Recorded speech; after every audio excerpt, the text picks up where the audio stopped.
Hey, welcome back to the channel. It is Christy from Christy Planning It Out. And today I am going to do the plan with me for February 2nd through the 9th. But we're going to do a quick flip through of this new planner because February is here and January is complete. So let's look into the month of January in the Just Scribbles A5 planner plans.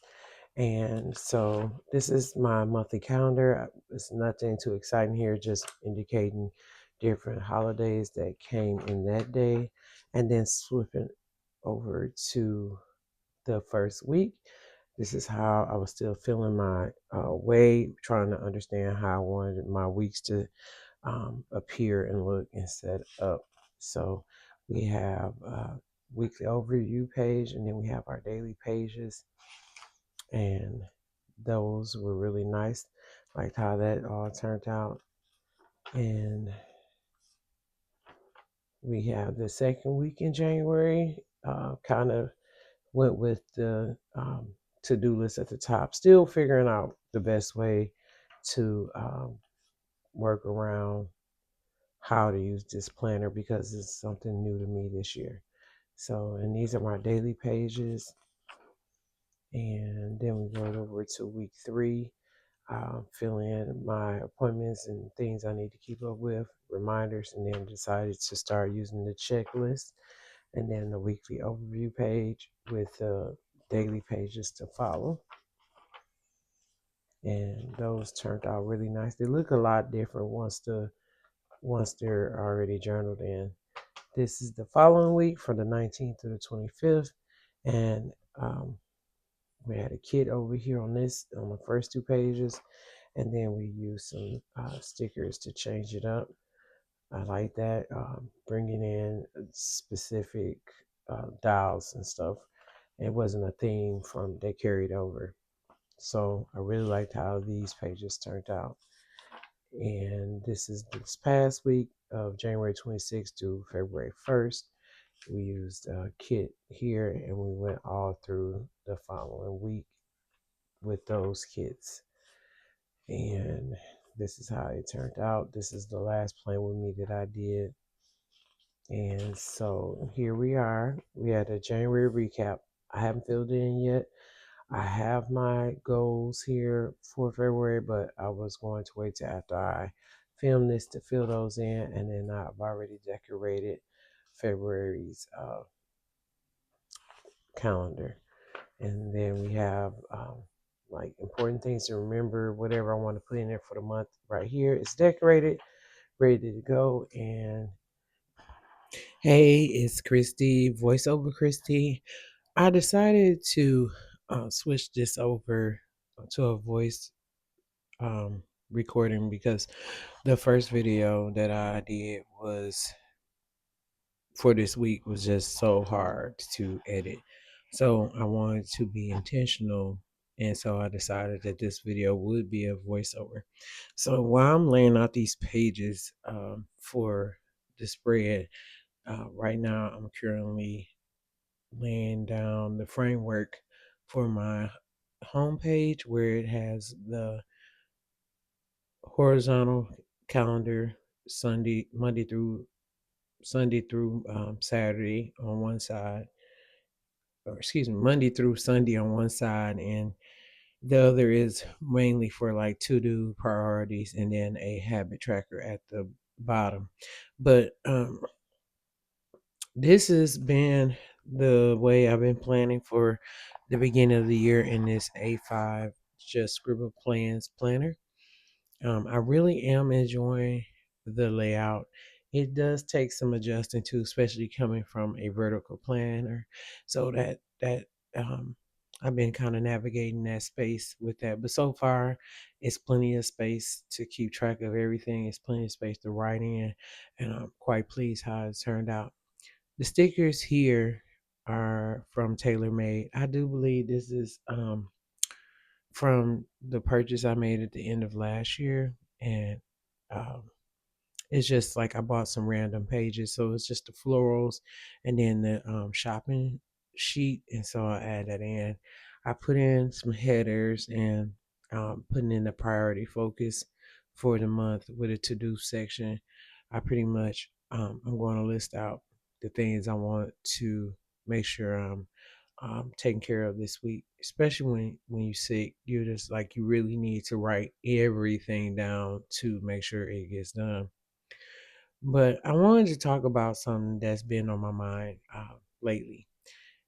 It's more around preparing for when February rolled in and how I started out with uh, my journal prompts for the month of February. And so basically, if you caught what I said in the previous video, is that I use Chat GPT. Yeah, I use Chat GPT with my planning to create my journal prompts. And it's usually something as let's see, it could I could use a prompt saying create journal prompts um, for the month of February, you using information that you know about me that I want to focus on, changing my mindset, changing, um, or for example, just maybe getting out of a current rut that I'm in, or maybe because February is the month of my mother's birthday, maybe a prompt that's going to pretty much keep me um, out of my head and journaling those emotions down on paper versus actually tossing them around in my mind as I continue to go through my grief journey. But either way, I use Chat GPT to curate a special, unique set of journal prompts that I can answer that are related to me. And I think that is so solid. Like it is such a investment into me to answer questions that are related to how I operate. And because I use Chat GPT as an assistant to my social media creations or to anything simple, repeatable processes, it already has this knowledge in there. Now, I know I caught a video on TikTok um, where the content creator were an environmental scientist, and they said because it's Black History Month and it's only 8% of environmental scientists that are African American. Let's do something that will help the environment. And what she wanted to do is she wanted to have people, or they wanted people to use Chat GPT less with creating these images and these characters that everybody's doing over the internet.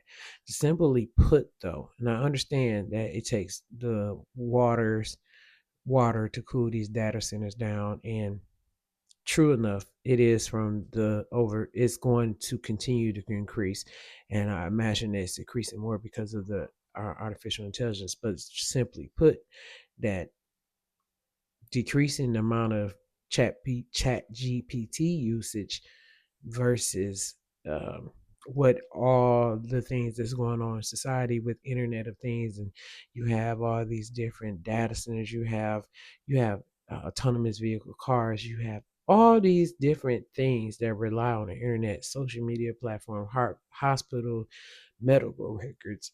Literally, it's just in all facets of life, and that it's just going to increase. So there is a demand for these people that control these data centers and engineers to create a more uh, environmental friendly way of getting this information through these data centers. And it's tough, but I purposely believe that it's so many. You have a great divide of people that either they're for artificial intelligence or they're against it.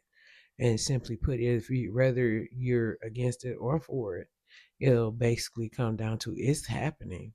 I think you do yourself a disservice if you don't grasp it or utilize it or make it friendly or make or get used to it. And unfortunately, people worry more about is the artificial intelligence going to take their job than actually you should be concerned about not knowing the artificial intelligence, how to use it to enhance your skills and how to grow with it, then not the latter. What I'm saying is, um, I do have my MBA, and I graduated back in 23 with my MBA.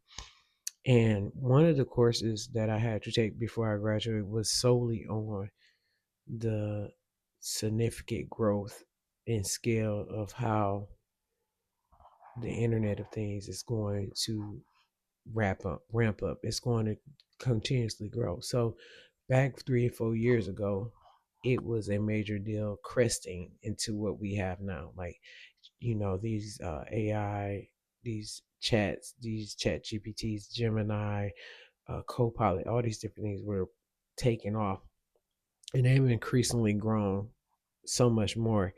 But utilizing these types of systems for like planning and working out a goal and anything that's simple and repeatable that doesn't require input, just oversight, I think it's worth utilizing so that you can free up your time and your productivity to get those things taken care of.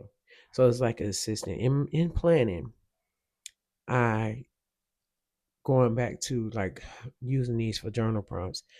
Um, I'm using the Chat GPT to to give me a list of questions for the month to be able to help with my thinking and help me direct or look in specific locations to where I'm feeling gaps. And I've been doing this practice for probably a little bit over a year now, and it's really uh it has really locked me in to actual intentional thoughts about how I think of things. How does the everything everyday life situations impact me? So when I'm doing different functions in my life, my daughter's getting married, or one daughter just had a birthday, it's those things that I deal with on a constant, but I have a void from where people are no longer here with me. And I use those moments to write down exactly what I'm feeling, like what's in my mind, what's going on. And those journal prompt questions really granularly help me understand or even shift my mindset. So I just think that was worth talking about. It's a lot going on. There's a lot of people against AI, and I just think it's something that we should grasp. But it is so easy to um, assist. I think the dark side of it is that people worry about they stealing your information, or they're going or there's going to be a deep fake be made of you. I mean, you have all these things that at any given time that they can happen for sure. Like there's even if it wasn't AI, it could be something else. I mean, in sort of speaking, the things that we already have incorporated in our lives, our phones, our internet that runs our house, all these different things. If you have a Google or Alexa or anything like that, all those different situations could be in that same token. But you have to be mindful. Your car, even the cars have so much information in them now that, especially if you have some of these autonomous vehicles that's out here, they have enough information to do just as much damage as if AI was were to do something. So I just think people need to really take the time to open up their mind and understand the possible impact. Going back to my planner, moving along. I have dials that I'm using from Let It Be Known, and this is a Paris kit, and I just think this page is so pretty. It turns out to be really nice. I'm really working my way up to Valentine's Day so this red and black kit is speaking to me. I didn't want to do so much of it this week that it will be overkill next week. So I just threw a hint in on 2 pages for this week, since next week is the actual week of Valentine's Day. But I love the stickers from Let It Be Known. They are always full figured women, usually, or just shapely women. And it's just not the normal everyday stick drawings, and I really appreciate that. So I layered some boxes down. Each of my planner pages in the daily sections are my journaling pages. So what I do every day is, at the end of this spread, I'll write in my journal prompts for each day. And then as the week continues, I take the time to write out the answers to those prompts. If it's additional things that I want to track that or just make note of, I'll draw a little dotted line to separate my journal entry versus something that happened that day. But I have several other planners that I use also that have memory keeping and spaces in it. So I'm not too bothered if I'm not able to get anything uh, that's relative to that day on the paper. So I basically really love the fact that when I go through this planner and look back, it is uh, reminiscent of me, my journal and my journal entries. I am one of those people that will go back and read a journal entry a few years later because it really gives me insight to where I was at during a specific time. I just did that recently to a planner that I had, A6 Hobonichi that I was working in last year. And just take time to read some of the days and see where my mind's at. That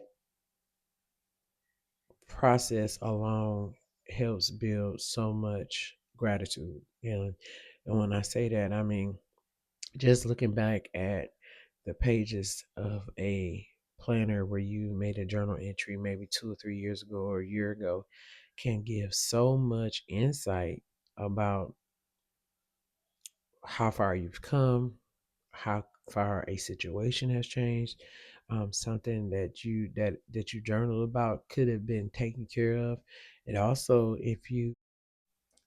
think about the power of if you think about the power of manifestation and prayer alone, because you manifesting is just being able to believe that you shall receive what you ask for.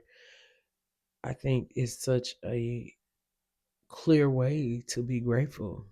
I mean, and when I looked back at my planner from last year, that Hobonichi A6, I read some journal entries that just really floored me. Like, man, I can't believe I went through that, because sometimes we tend to put the darker moments in behind closed doors in our brain, and we don't actually get to think those out. So being able to see those thoughts that I had and then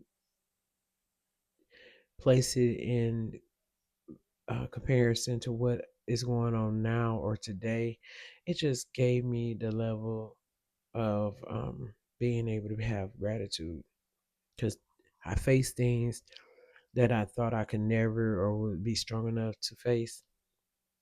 And so that was just the eye-opening moment for me. Okay, so we're coming down to the last day of this spread, Saturday and Sunday. And because of the Super Bowl being Sunday, I did use the game day stickers. I intended on using this page back in January when Indiana University played the national championship, but I forgot and I didn't get to use it. So I said I'll hold it over to um, Super Bowl Sunday. So this is the spread for the week, and I'm going to do a flip through. I filled in my habits and I did the prompts and wrote in one of my headers for Monday, and these turned out great. I really love these spreads and how it all came together. I appreciate you hanging out with me and watching my videos. If you like this video, please hit the like button. Please share the video with a friend. And if you're not subscribed, subscribe so that you'll know when I come out with another video. I appreciate you watching, and I hope to talk to you in the next one. Oh, and let me know your thoughts on AI. Do you use ChatGPT? I'll talk to you later.